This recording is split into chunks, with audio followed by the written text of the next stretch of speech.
Hello, everyone, and welcome back to another installment of Black and Beautiful Chit Chat Connections.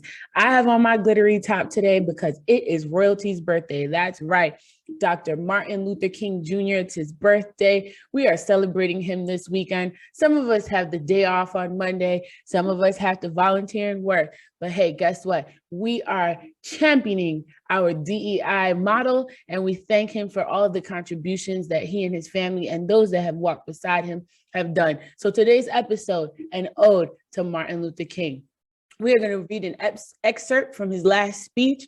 We're also going to talk about Ralph Ellison, and we're going to go into Layla F. Saad, because I feel like I want to illustrate a story to you guys. I really, really do. I want to illustrate a story, and the story I'd like to illustrate is to humanize our experiences. In our last episode, we had intrinsic racism. We were humanizing our experiences. We were telling stories. We were getting to know the language, the terminology, and most importantly, the lens. Why is it that people see the things the way that they do? Have we been indoctrinated into being in a society where one community is afforded more opportunities than others? And in our last webisode, I think we kind of proved that, yes, we are indoctrinated.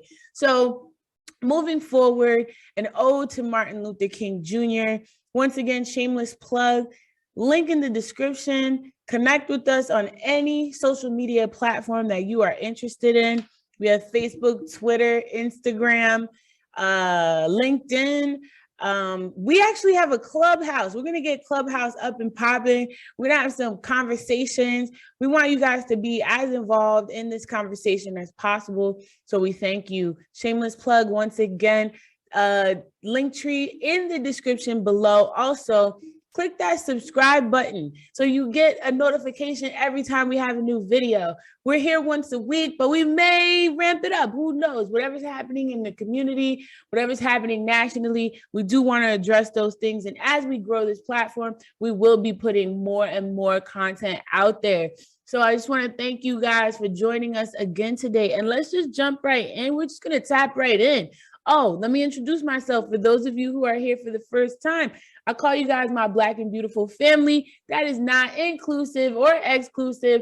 That just means every one of us are here to learn to move this diversity, equity, and inclusion, justice, and belonging work forward. So we're trying to work together. And I just call y'all my Black and Beautiful family because I think Black and beautiful go together. Just sounds really nice. My name is Charlene. So happy to be with you here today. So let's jump right in. Let's tap in. Like my girl Saweetie says, let's tap in.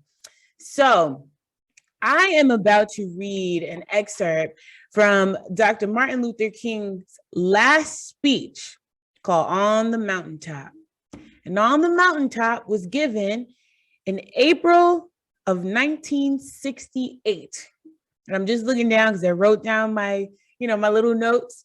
I want to make sure I'm giving you the correct information. And the his last speech was called On the Mountaintop. And he delivered this speech in support of the striking sanitation workers in Mason Temple, Memphis, Tennessee. And anytime I hear about Memphis, I always think about Tina Turner, Nutbush. Oh, Nutbush. I always think about that song whenever I hear about Memphis, Tennessee. So in April of 1968, it was the last speech given by Dr. Martin Luther King, and I want to read an excerpt. So in the beginning of the speech, he talks about God asking him, as we know, he's a minister, who is Dr. Martin Luther King? And we know that he's an American Baptist minister, an activist. And he became the most visible spokesperson and leader in the American Civil Rights Movement from 1955 to 1968 when he was assassinated and murdered. So we know that our civil rights laws got passed in 1965 between the years of 1963 to 1965. So he was able to see that, and he was one of the catalysts to pass legislation in our country that helps those who are seen as other. So in this speech on the mountaintop, he's saying that the Lord asked him, what time period did you want to live in? And he goes through a timeline and he gets up to the current timeline and he starts and he says this, but I wouldn't stop there. Strangely enough, I would turn to the Almighty and say, if you allow me to live just a few years in the second half of the 20th century, I would be happy. Now, that's a strange statement to make because the world is all messed up. The nation is sick. Trouble is in the land. Confusion all around. There's a strange statement. That's a strange statement. But I know somehow that only when it is dark enough, you can see the stars. And I see God working in this period of the 20th century in a way that men, in some strange way, are responding. Something is happening in our world. The masses of people are rising up. And whether they are assembled today, whether they are in Johannesburg, South Africa, Nairobi, Kenya, Accra, Ghana, New York City, Atlanta, Georgia, Jackson, Mississippi, or Memphis, Tennessee, the cry is always the same. We want to be free. And another reason that I'm happy to live in this period is that we have been forced to a point where we're going to have to grapple with the problems that men have been trying to grapple with through history. But the demand didn't force them to do it. Survival demands that we grapple with them. Men, for years now, have been talking about war and peace, but now no longer can they just talk about it. It is no longer a choice between violence and nonviolence in this world. It's nonviolence or non-existence. That's where we are today. And also in the human rights revolution, if something isn't done and in a hurry to bring the colored peoples of the world out of their long years of poverty, their long years of hurt and neglect, the whole world is doomed. Now, I'm just happy that God has allowed me to live in this period to see what is unfolding. And I'm happy that he's allowed me to be in Memphis. An excerpt from the last speech that Dr. Martin Luther King gave. I chose this excerpt because I feel I'm going to show a timeline that will give us an opportunity to explore that this same ideology, this same cry to be free is the same cry that we have in 2022 post George Floyd's murder. So not only could we use a post George Floyd's murder to articulate the time, but we could say post Martin Luther King's last speech to do the same. The same cry in 1968 is the same cry in 2022. I'll go even further. So I am a huge fan of Ralph Ellison. Who is Ralph Ellison? Ralph Waldo Ellison was an American novelist, literary critic, and scholar best known for Invisible Man. It won the National Book Award in 1953. It was published in 1952. And he also wrote Shadow and Act, which was a collection of political, social, and critical essays and Going to the Territory. So Ralph Ellison also was a part of the birth of the Harlem Renaissance. And he died in 1994 in New York City, living in Harlem. He graduated from Tuskegee University, and he has a cadre of awards, special achievements. I find him to be extremely fascinating, his writing to be extremely eloquent. I like his style. His style of writing is very, what's the word? It's very attractive to me. It challenges me in ways that, you know, I'm not challenged in this time period. I don't mean to say it in that way, but Ralph Ellison is a one of a kind. That's what I'm trying to articulate. So I'm going to read an excerpt from the prologue from the book Invisible Man, written by Ralph Waldo Ellison. If anybody, I couldn't find my hard copy of it. I'm like, did somebody take my hard copy? But if you are someone who likes to read, if you are someone who likes fiction, but fiction that describes obviously real life. If I were you, I would pick up Ralph Ellison's Invisible Man and read it. You have some whoa moments, you have some low moments, but overall, it's an excellent book. So I use this. I want to read this prologue really quickly. And like we stated, Ralph Ellison's Invisible Man was written in 1952, published in 1953. And as we can see, Martin Luther King was a civil rights activist from 1955 to 1968. And once again, Ralph Ellison did not die until 1994. So these are all people who were around during this very, very heightened time of equal rights and equity for people of color in this country and around the world. So the prologue for the Invisible Man goes like this. I am an invisible man. No, I am not a spook like those who haunted Edgar Allan Poe, nor am I one of your Hollywood movie ectoplasms. I'm a man of substance, of flesh and bone, fiber and liquids, and I might even be said to possess a mind. I'm invisible. Understand, simply because people refuse to see me. Like the bodiless heads you see sometimes in circus sideshows, it is as though I have been surrounded by mirrors of hard, distorting glass. When they approach me, they see only my surroundings, themselves, or figments of their imagination. Indeed, everything and anything except me. Nor is my invisibility exactly a matter of a biochemical accident to my epidermis. That invisibility to which I refer to occurs because of a peculiar disposition of the eyes of those whom I come in contact. A matter of the construction of their inner eyes, those eyes with which they look through their physical eyes upon reality. I am not complaining, nor am I protesting either. It is sometimes advantageous to be unseen, although it is most often rather wearing on the nerves. Then too, you're constantly being bumped against by those of poor vision, or again, you often doubt if your reality exists. You wonder whether you aren't simply a phantom in other people's minds, say a figure in a nightmare which the sleeper tries with all its strength to destroy. It's when you feel like this that out of resentment, you begin to bump people back. And let me confess, you feel that way most of the time. You ache with the need to convince yourself that you do exist in the real world, that you're a part of all the sound and anguish, and you strike out with your fist. You curse and you swear to make them recognize you. And alas, it's seldom successful. So that is the prologue to Ralph Ellison's Invisible Man. And the story goes on about a young man in New York City who questions his identity. And he goes through a series of events.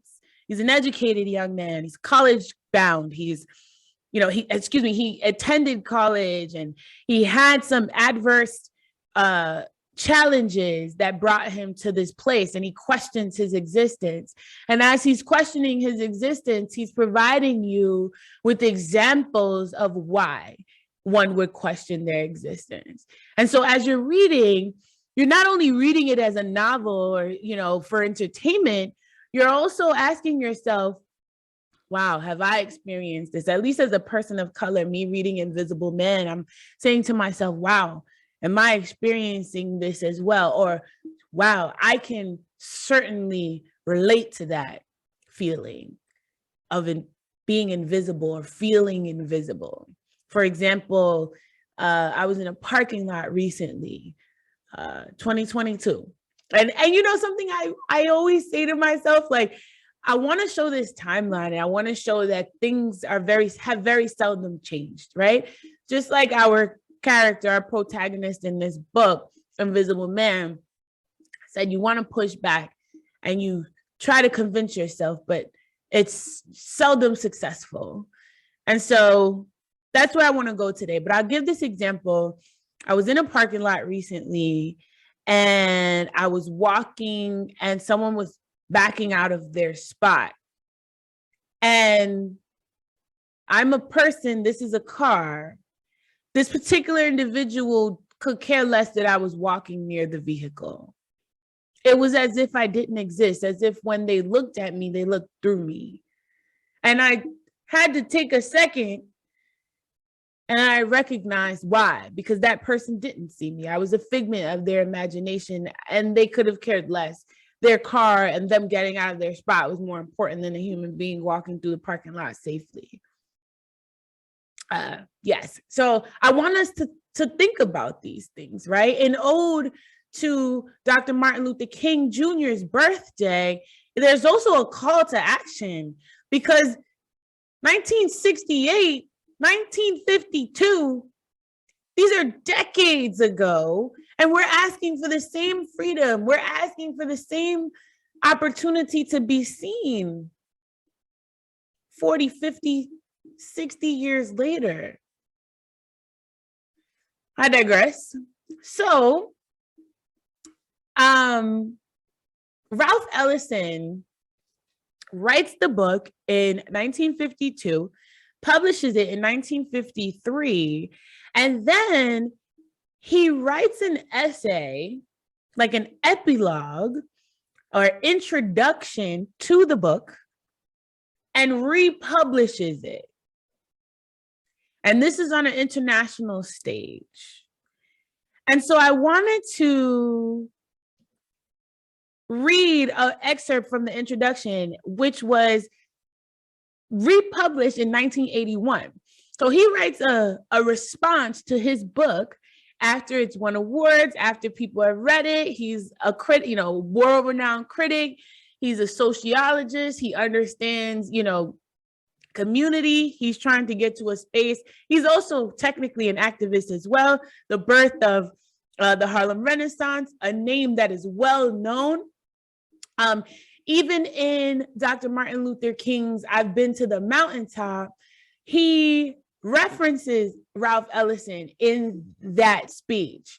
So Ralph Ellison is well known in the Black community. He's well known as you know, someone who is a literary genius and uses words and uses the words to illustrate the plight of people of color in this country and globally. And so he responds to his book. And the reason why I'm doing this is because I want to make sure that I get the gist. So as he's in his essay responding to his book, he's talking about finding, you know, Black and white fraternity examples in society that can give him, he's talking about what his experiences were while he was writing Invisible Man. And he was looking to society to kind of gain inspiration. And he talks about the 54th Massachusetts Negro Regiment, where there's a memorial that stands in Boston. And he uses that as an example. So he goes on to say, at any rate, it now appeared that the voice of invisibility issued from deep within our complex American underground, so how crazy logical that I would finally locate, I'm sorry. So he goes, even so, I was still inclined to close my ears and get on with my interrupted novel. But like many writers across in what Conrad described as the destructive element, I had floundered into a state of hyper receptivity, a desperate condition to which a fiction writer finds it difficult to ignore even the most nebulous idea, emotion that might arise in the process of creation. For he soon learns that such amorphous projections might well be unexpected gifts from his daydreaming muse that might, even properly perceived, provide exactly the materials needed to keep afloat in the turbulent tides of composition. On the other hand, they might wreck him, drown him in the quicksands of indecision. I was already having enough difficulty trying to avoid writing what might turn out to be nothing more than another novel of racial protest, instead of the dramatic study in comparative humanity, which I felt any worthwhile novel should be. and the voice appeared to be leading me precisely in that direction. I'm going to repeat that. I was already having enough difficulty trying to avoid writing what might turn out to be nothing more than another novel of racial protest, instead of the dramatic study in comparative humanity, which I felt any worthwhile novel should be. And the voice appeared to be leading me precisely in that direction. But then, as I listened to this taunting laughter and speculated as to what kind of individual would speak in such accents, I decided that it would be one who had been forged in the underground of American experience and yet managed to emerge less angry than ironic. That he would be a blues-toned laughter at wounds, who included himself in his indictment of the human condition. I liked the idea. And as I tried to visualize the speaker, I came to relate to him, to those ongoing conflicts, tragic and comic, that had claimed my group's energies since the abandonment of the Reconstruction. And after coaxing him into revealing a bit more about himself, I concluded that he was without question a character, and that in the dual meaning of the term. And I saw that he was young, powerless, reflecting the difficulties of Negro leaders of the period, and ambitious for a role of leadership, a role at which he was doomed to fail. Having nothing to lose, and by way of providing himself the widest field for success or failure, I associated him ever so distantly with the narrator of Dostoevsky's Notes from Underground. And with that, I began to structure the movement of my plot, while he began to merge with my more specialized concerns, with fictional form and with certain problems arising out of the pluralistic literacy tradition from which I spring. So I use that as the excerpt because Ralph starts to give us a little bit of insight into the cadres of ways that he was able to draw inspiration so that he could illustrate the plight of a person of color in this country. As he said, he didn't want to just have it be a protest novel. He wanted people to relate, ingest it, see the juxtapose, and be able to change their ways based off reading this novel. To me, I found that to be most amazing because I can relate to that so dearly. That is the reason why I wanted to birth this platform of Black and Beautiful Chit Chat Connections, because I wanted us to see the pluralistic ways that we approach things so that we can move in a direction where everybody from their own perspectives can be better humans in society. How do we utilize our platforms to be better? How can we see things from other people's perspectives? Much like Ralph, you know, he wanted a study on comparative humanity. How do we compare the experiences of one another where we can find that space of commonality, where it doesn't seem like I'm screaming for freedom, but I'm screaming for humanity. The ability for humanity to see one another in a light that reflects how we all want to be treated. Powerful, powerful stuff. An ode to Martin Luther King and a call to action. That's what this episode is about today. So I'm going to go further with Ralph Ellison's essay, written in 1981, once again, after his book, Invisible Man, was published in 1952. And so he goes on, he says, so my task was one of revealing the human universals hidden within the plight of one who was both Black and American, and not only as a means of conveying my personal vision of possibility, but as a way of dealing with the sheer rhetorical challenge involved in communicating across our barriers of race and religion, class, color, and region. Barriers which consist of the many strategies of division that were designed and still function to prevent what would otherwise have been a more or less natural recognition of the reality of Black and white fraternity. And to defeat this national tendency to deny the common humanity shared by my character and those who might happen to read of his experience. I would have to provide him with something of a worldview, give him a consciousness in which serious philosophical questions could be raised, provide him with a range of diction that could play upon the richness of our readily shared vernacular speech, and construct a plot that would bring him in contact with the variety of American types as they operated in various levels of society.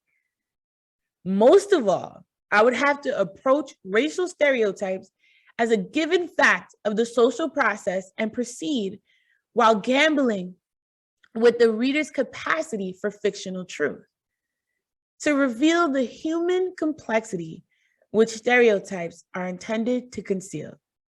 I mean, drops the mic. This is the embodiment of what DEI professionals, Jedi and belonging professionals are grappling with today. How do we get someone, right, to go through the social process and proceed, right, with understanding their capacity for fictional truth or for non-fictional truth? Because a lot of us utilize case studies, we utilize stories, we try to build a rapport. This is the same strategy that this novelist used in his world-renowned book, Invisible Man. And then he was able to articulate the strategy behind how he constructed the character to build that humanity, to build that familiarity, so that not only do you sympathize, but you empathize. And at your core of empathy, it now allows you to look at systems, look at structures, look at policy, look at procedure, and say, wow, these things were constructed and they're misleading us into believing racial stereotypes and narratives about people that are not true. And as a result, I am a participant, a willing participant in the supremic lens that allows for that to continue to perpetuate. I hope that I'm making sense here, guys. I really want us to get to a space where we understand this at its core. And I feel like Ralph Ellison so eloquently, that's why I said, I just love the way this man writes or wrote. I mean, I wish I had these types of writing skills, you know? Guys, get Ralph Ellison, Invisible Man. It's an amazing, amazing story. It's gonna shock the crap out of you, but it's an amazing story. So our timeline is 1952, 1953, 1955 to 1968, 1981, and then I'm gonna skip to 2020. And I'm gonna drink some water. And like I said, I have on my glittery shirt because this is royalty we're talking about. So I want us to know, and I want us to give props to royalty. This is Black and brown royalty right now. And Sonia Matayo, I can never say her name, my beloved, we're going to talk about her book as well. We're going to talk about her experiences. You know, I plan on giving you guys a cadre of resources. You know, today we're going to talk about Dr. Martin Luther King Jr. and we're going to talk about, you know, Ralph Ellison. And then I'm going to bring you into 2020 and we're going to bring up my homegirl.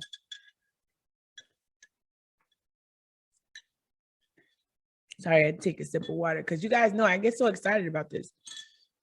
So I'm going to bring you to 2020.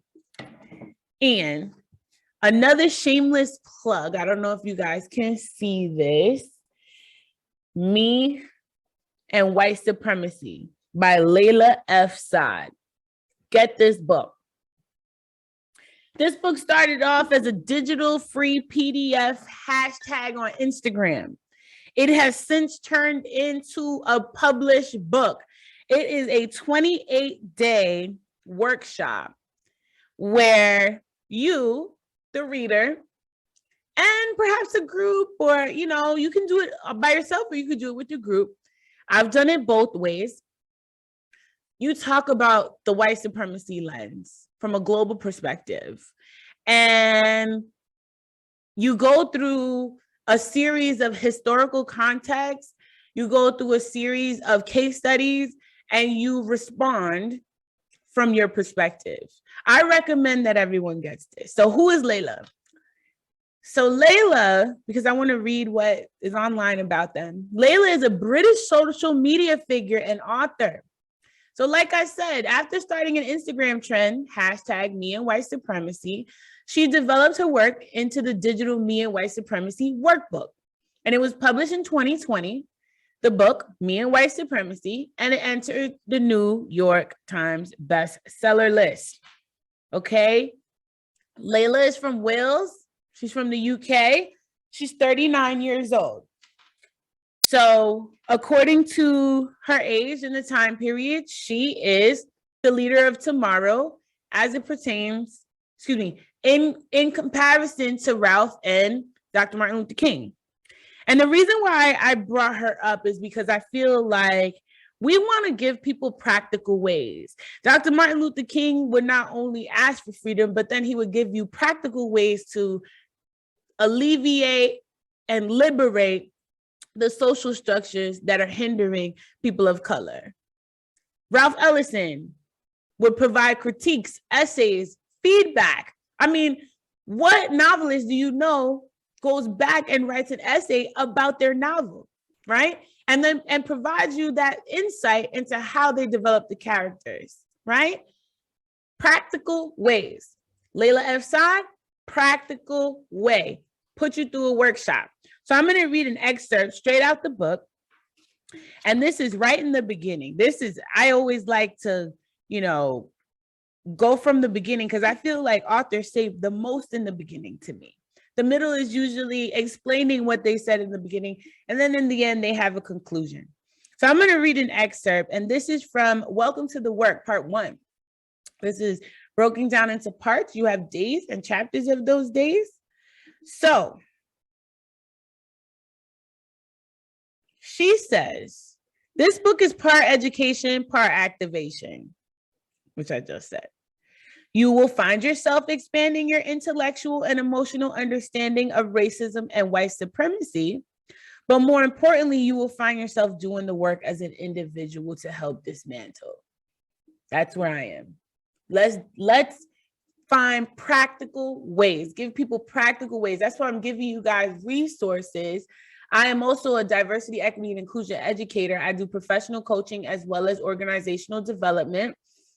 And you could always hire me. Like I said, Linktree, my contact information is in there. But this platform is to give you the information so you can have the tools to dismantle systemic oppression and white supremacy. Okay? So she says, we are at a very important time in history. And I 100% agree with her.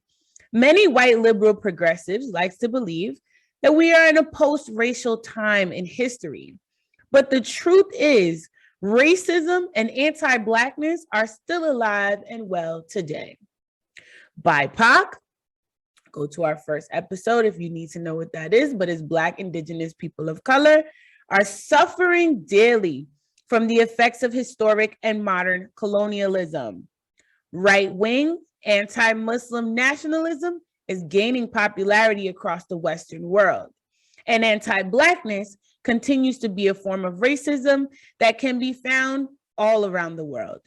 It may seem like we are at a time in history when racism and white supremacy are resurfacing, but the truth is, guys, they never went away. So while it is true that events in recent history, such as the 2016 US presidential election, have brought these issues to the forefront, the reality is that these issues have always been there. And BIPOC in white-dominated societies and spaces have been at the receiving end of constant discrimination inequities, injustices, and aggressions. Okay? I want people to understand that we are not in a post-racial world. If you walked away from anything today in this webisode episode, I hope you walked away with the fact that a timeline showed from 1952, and I'm not even going before 1952, from 1952 all the way through 2020, I've given you 3 examples of activists in this country who have asked and begged the same question. What are we doing as a society to reduce the harm on people of color, to reduce the harm on historically ignored communities? What are we doing as a society to ensure that people are not being oppressed in this country? Post-racial rhetoric is a lie. Racism hasn't gone anywhere. It is still here. People would not have a job in Jedi and belonging if it had gone. It's not, it's still here. Anti-Blackness is still here. Anti-Muslim, anti-religion, anything that accessibility, disability, LGBTQ plus, my trans community, people are being mistreated every day. And at the center of that, legislation not being passed to reduce the wealth gap in Black communities, to reduce racial segregation in Black communities, to ensure that our children have equitable access to education in Black communities, and the list goes on. That is at the crux of racism in this country. And the lens of white supremacy allows for it to perpetuate itself. So I beg you guys, and I don't mean beg you in that way, like I beg the question, what are you doing as an ancestor, as a member of society, to ensure that these types of behaviors don't continue to perpetuate themselves? So I've been to the Mountaintop. Last speech, 1968 in Memphis, Tennessee, by Dr. Martin Luther King. Invisible Man by Ralph Ellison, published in 1953. An essay responding to Invisible Man in 1981. And in 2020, when George Floyd was murdered, had a knee on his neck for 8 minutes and 46 seconds, post Colin Kaepernick taking a knee, and all of the other ways that we've been protesting in this country. Layla F. Saad writes a workbook to help people do the work called Me and White Supremacy. So this is my call to action to all of you. This is my call to action.